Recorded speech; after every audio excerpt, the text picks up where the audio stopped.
interesting. Could be scary. Don't put everyone off, Judy. Well, only a little bit.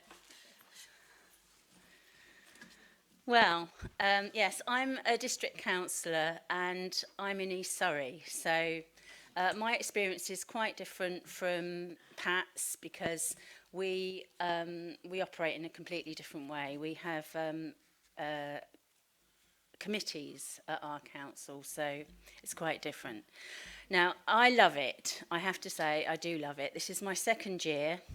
The first year, when I went in, I, of course, contributed, but I also watched and learnt from other people because I thought that was a good thing to do. You can often go into something and make a mess of it. So I did contribute and I watched and learned. The second year, I have been quite different in that I have felt more confident in being me. So I've gone back. Also, we had lockdown the first year, so that didn't help. But I've gone back to doing things that I used to do in London. I do think tanks, work in Parliament, the House of Commons, various groups, etc., etc. So I've gone back to doing that as well. So that's quite good. So I do love it, and I make the most of every single opportunity that I get, which is one of the reasons why I'm here today. Politics can be fickle, as we all know. You've only got to look at Parliament, and you have to realise not everybody's going to be thrilled if you get elected, and they don't, of course. So, especially in my area, it's very conservative-minded. So I inherited people who had a Conservative district councillor for about 17 years, something like that. And he lived with a parish councillor who was also Conservative, and they were friends with the county councillor who was also Conservative. And all three of them had a lot to do with the parish council, so I'll say no more. So that's what I went into. Unfortunately, he was a lovely guy, and I did get on with him. He was a vote leaver as well, which was good, which is why we got on. And unfortunately, he died. And we had a whole year where nothing happened. I wasn't happy about that because we were without representation. And the Conservatives seemed to be quite happy that we didn't have anyone and no one else was taking over. So what I did was I got a couple of residents to write into the council. That's all you need. And we called a by-election. I then looked at the list of candidates and felt there was no one I wanted to vote for. I'm sure you've all done that, looked at your list and thought, oh, you know. I mean, some places are worse than others. It depends on the mix, but there was no one actually I wanted to vote for. So I thought, well, I have to stand myself. And that's what I did. I wasn't necessarily expecting to get in, although I was probably the most experienced candidate because I'd done a lot since about 2016. There was another independent candidate, the Conservative who thought that they would get in because they always did, a Green, a Labour, myself. So there was two independents, and really it was a three-horse race because my area does not vote for the Green Party or Labour. So although the Labour guy was really nice and he was quite experienced too, he was never going to get in, and we don't vote Green anyway. So it was a three-horse race. So any one of us could have won. The other independent was not working locally. The other Conservative, although he had a home address, was not around either. So I was really the only real local person. So lo and behold, I got elected. So I was really thrilled about that. My aim today is to try and encourage any of you that are thinking about giving it a go to go for it. everyone likes to moan about everything. You've only got to listen to anyone, and there's lots of things to moan about, especially these days. But unless you get out there and do something about it, nothing's going to happen. So, yeah, give it a go. The other thing is, I did find when I spoke to people would say, well, what can I do? And it's always someone else that needs to do it. So if you feel there needs to be something done, it's up to you to either get it done or get someone else to get it done. So that's that. Why did I stand as an independent? It was a difficult choice, I have to admit. Because my area is Conservative-minded, I knew that it would be tough. I'm Conservative-minded with a small c, and I felt that my constituents could only go so far before they felt uncomfortable. If I look back, there were two independents. One was a residents' association, which is quite a large association, and there was myself. And it was too much for my residents to even go for the residents' association. So I felt that being independent, just doing local party politics, not being affiliated to any party at all, was the right way to go, and it turned out to be the case. So what do I do? Well, I used to do the same sort of thing that all of you probably do. At home, I do the normal emails, answer the phone, social media. When I walk my dog down the street, I'm often spoken to by locals. So all those normal things. At council, that's a difference. We have to go to the next big town. My area has 2 large towns and lots of villages. So a lot of the district work focuses on the 2 main towns, and the rest of the villages, of which I'm one, are also included. I have to go to chambers once a month. We all have to, for full council. And at full council, everyone has to report what they've been doing for the last month or since the last full council. I also chose to be on the planning committee. And when I asked for this in the beginning, I didn't expect to get it because I had no experience of planning, and I thought, oh gosh, they're not going to give me that. But I thought I'll ask for it anyway because I wanted to do something completely new. I'd worked for the community, I'd worked as a teacher, I'd worked as a sports coach, I'd worked for the NHS.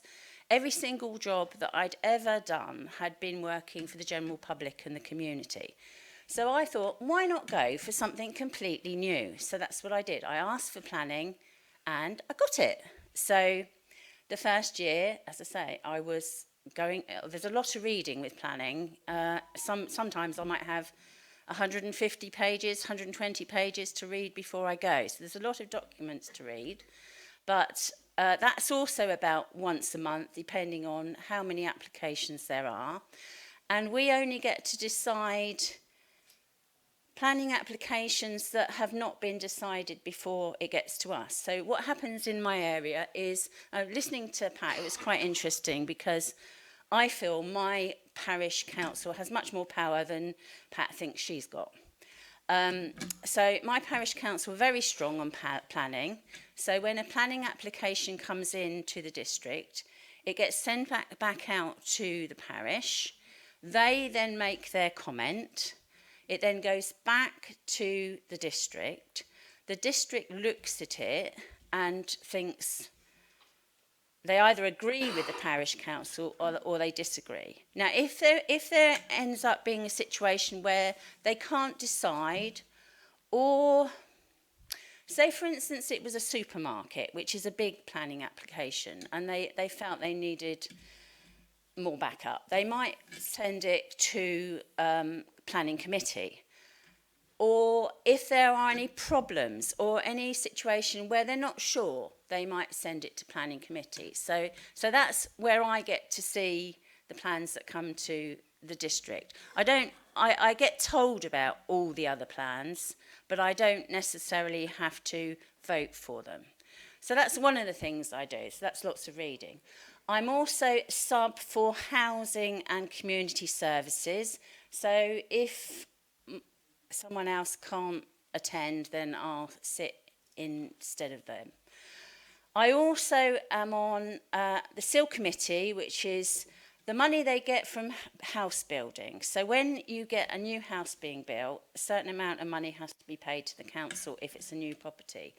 And then that money goes into a fund, and we have this committee, I think there's probably about 10 of us, who decide what happens to that money. And it might be a school, or, well, you can apply to access that money, and there's obviously a list of, there's like 5 points, 5, 4, 3, 2, 1, and it depends on whether you get 5 or 1 as to whether you get top of the list, and then we get to decide the top of the list. So we don't get to see necessarily everything, because it's filtered out before it even gets to us. So that's what happens to the housing money. I'm also on Gatwick committee, because we have, well, you might have heard, they want another runway, and so there's a big consultation, and I get to sit on that, and I get to decide, well, to contribute, talking about how it affects my region and also the total district, because that's one of the things that's different about being a district councillor. When I first took the job, I looked at Ken before, the predecessor, and all I saw was what he did locally, and of course he used to do this huge great newsletter, which I used to struggle to read because it was quite long, and he had police reports and he had roadworks, and I'd probably fall asleep before I got to the end. But I did see what he did, and I thought that that's how my life would be. But when I actually got to district, I was told quite early on that a lot of my work would be for the district, and it is. My local residents will talk to me about things like if their bin hasn't been collected, if there's road works, often planning issues. I do get involved in planning issues, or rather, I keep my eye on planning issues, because sometimes it's a mistake to step in too early. So I'm always got my radar on for planning issues. Sometimes we have antisocial behaviour problems with teenagers, and that's the same just about everywhere, I'm sure. What else do they ask me about? Yeah, anything to do with traffic or that sort of thing. So, and I should, if possible, I should attend the parish council. But unfortunately, because I'm on planning, usually my planning meetings are on the same night as parish council. So when it gets cancelled, or on the nights when I don't have planning meeting, then I do get to go to the parish council. But one of my jobs is to report to parish council, and we do usually talk via email if I can't actually get there in person. So that's the local bit. A lot of the things I do are contributing towards the district. So that's that one. What else do I do? We have to do training. We have to do lots of meetings. I have meetings with my very small group. I'll explain about that in a minute. I have meetings with the chief executive. I have training meetings. I have extra special meetings that can be called at any point in time. We get our diary of meetings for the year. For the main meetings, they're all set, but additional meetings can be added to those as well. Now, with regard to the council, this is one of the interesting things about my council, is that we are a minority-led independent administration, and I don't suppose there are many of those around. There are 2 independent groups. The biggest one is the residents group. I chose not to join that, and my group is a very small group of 3, and we are independents. So we discuss things as a small group of 3, and then we will go off and we will make our own decisions.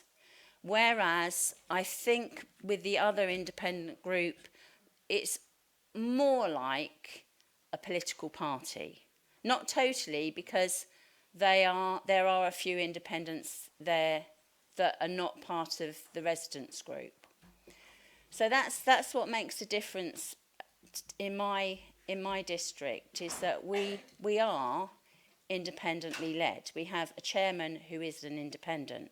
In fact, the Conservatives are the smallest group, which is quite unusual probably, and we have quite a few Lib Dems.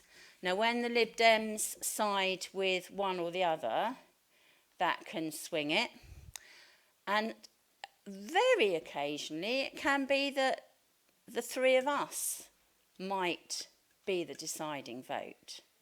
So it can be quite interesting. So that's quite unusual for to have a leader as an independent. What else do I do? Oh, yeah, the chairman has